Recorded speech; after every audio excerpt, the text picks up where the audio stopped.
شہر حیدرآباد میں گنگا جمنا تہذیب کی روشن مثال۔ ریاستی دارالحکومت حیدرآباد میں ہنومان جینتی کی شوبھا یاترا پر مسلمانوں نے ہندو بھائیوں پر پھول نچھاور کیے۔ دارالحکومت حیدرآباد کے RTC کراس روڈ پر گنگا جمنا تہذیب کا ایک دل کو چھو لینے والا منظر دیکھنے کو ملا۔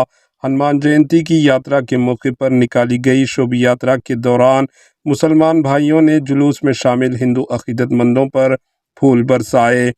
یہ منظر اس وقت سامنے آیا جب ہنومان جینتی کی ریلی علاقے میں گزر رہی تھی اور مسلم برادری کے افراد نے خیر سگالی اور بھائی چارہ کا مظاہرہ کرتے ہوئے گل پوشی کی۔ اس موقع پر دونوں برادریوں کے افراد نے ایک دوسرے کے لیے محبت اور یکجہتی کا پیغام دیا۔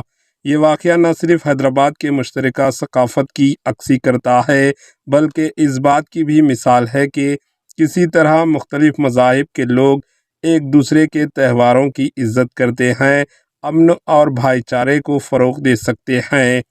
سوشل میڈیا پر یہ ویڈیو تیزی کے ساتھ وائرل ہو رہا ہے اور عوام اس جذبے کو خوب سراہ رہے ہیں۔